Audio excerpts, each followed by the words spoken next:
É isso aí, pessoal. Notícia bombástica acaba de explodir em Brasília e pegou todos de surpresa, principalmente a nata de lá. Autoridades e ministros acordaram com essa informação e com provas que estão dando o que falar.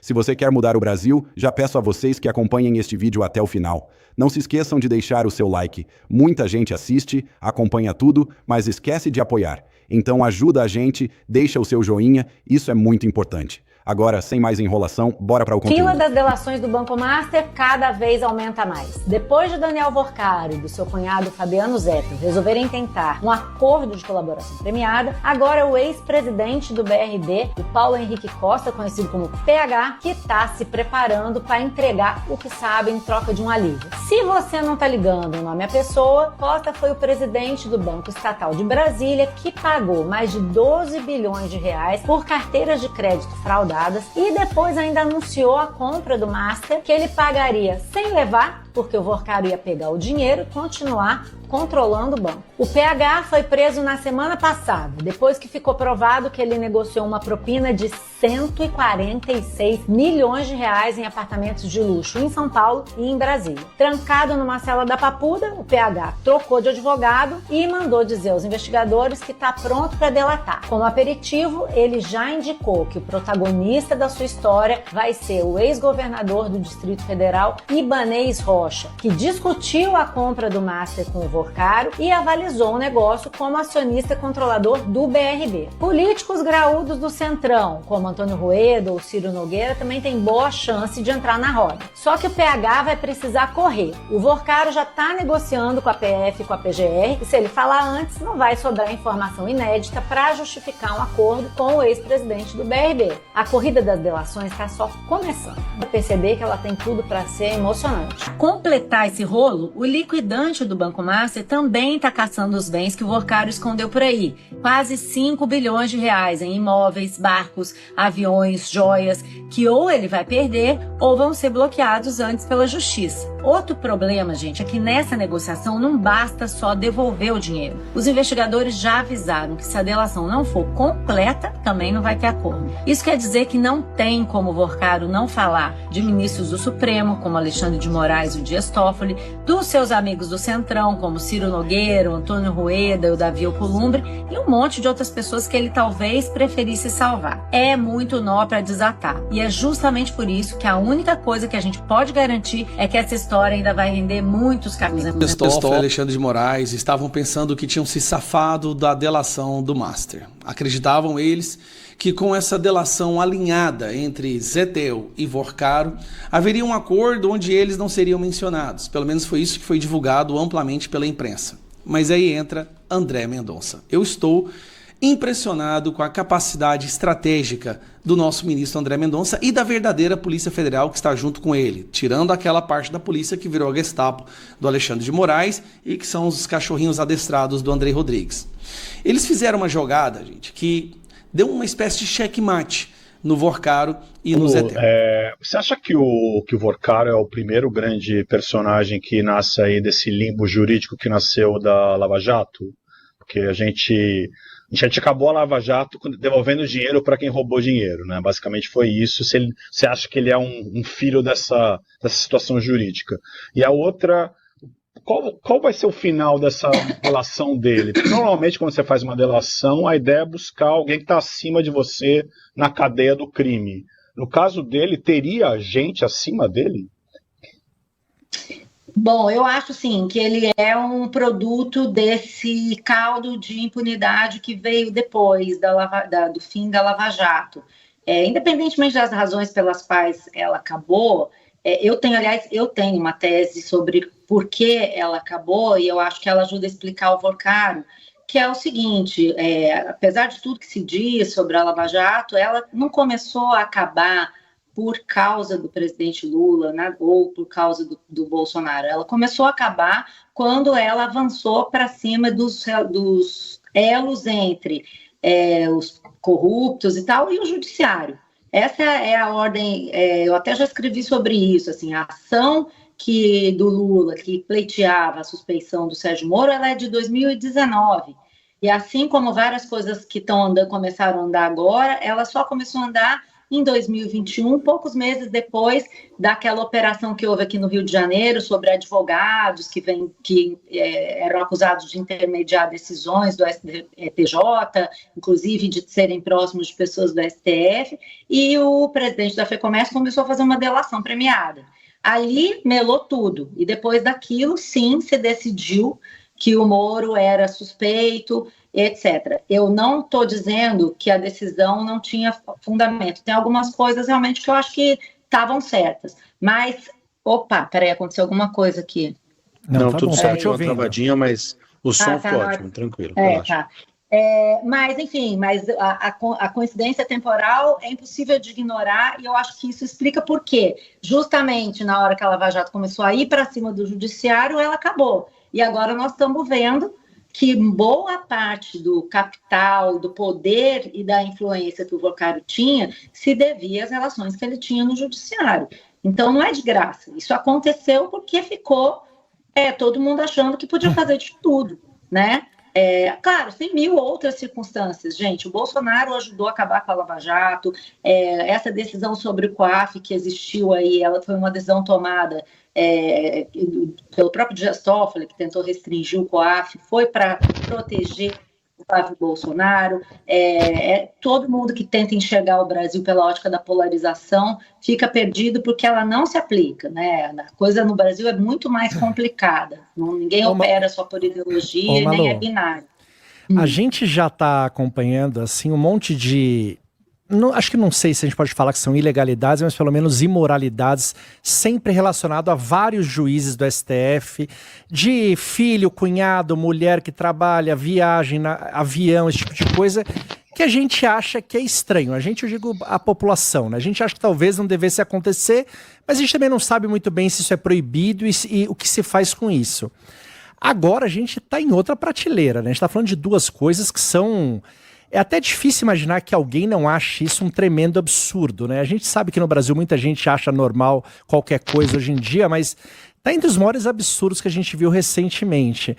Como é que a gente vai, a partir de... O que a gente vai fazer com essa informação? Porque a gente nem sabe como resolve isso, quem resolve isso.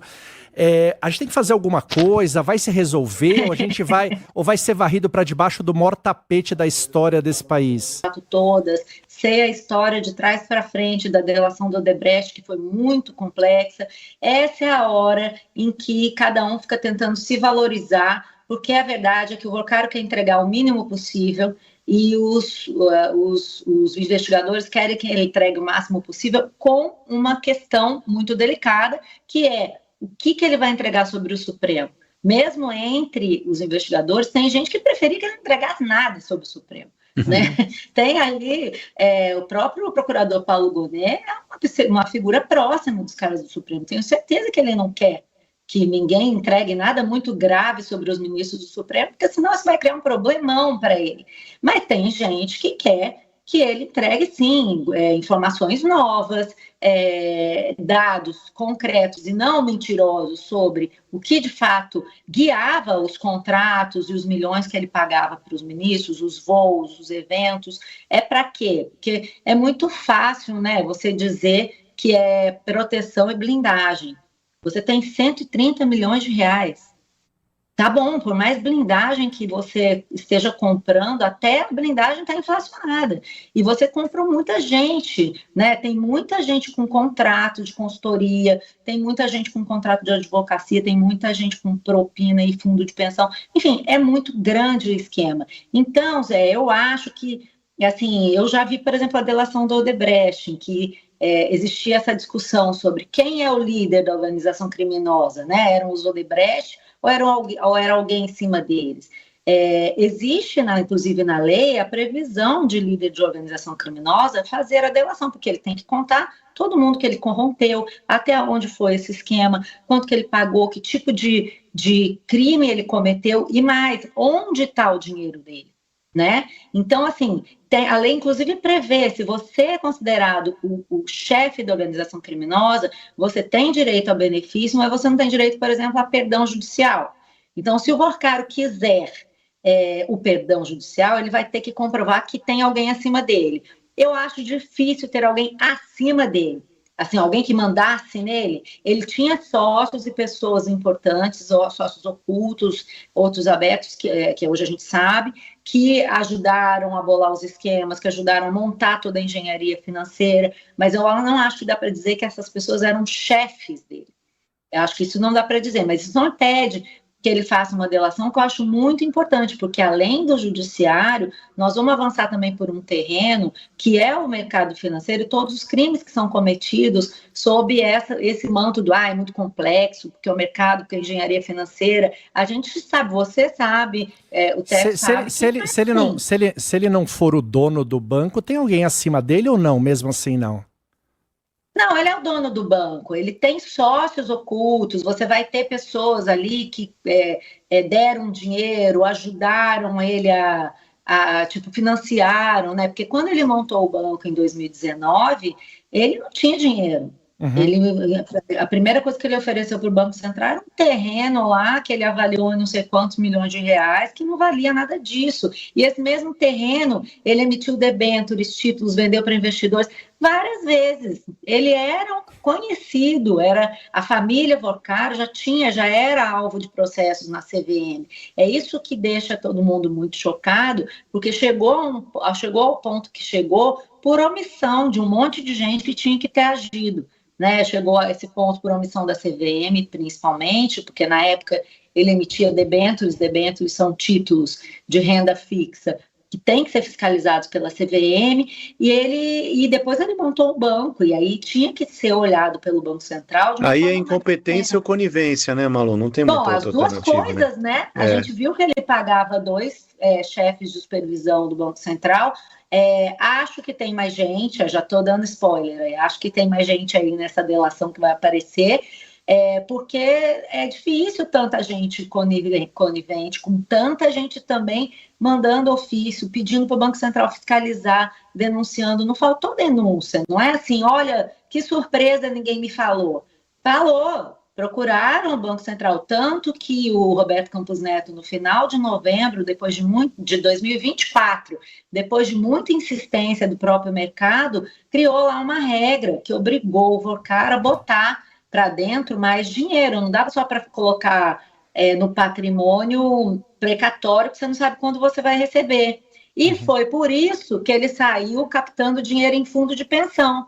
Porque ninguém sério que preza o valor do seu próprio dinheiro colocaria milhões no Banco Master em troca das letras financeiras do Master. E quando colocaram, né, Malu, nessa época que colocaram, esse é um crime fácil de pegar, porque quando colocaram já se sabia que era um negócio absurdo ali, né? Então, tem Rio de Janeiro, um monte de... do Master. Acreditavam eles que com essa delação alinhada entre Zetel e Vorcaro, haveria um acordo onde eles não seriam mencionados. Pelo menos foi isso que foi divulgado amplamente pela imprensa. Mas aí entra André Mendonça. Eu estou impressionado com a capacidade estratégica do nosso ministro André Mendonça e da verdadeira Polícia Federal que está junto com ele, tirando aquela parte da polícia que virou a Gestapo do Alexandre de Moraes e que são os cachorrinhos adestrados do André Rodrigues.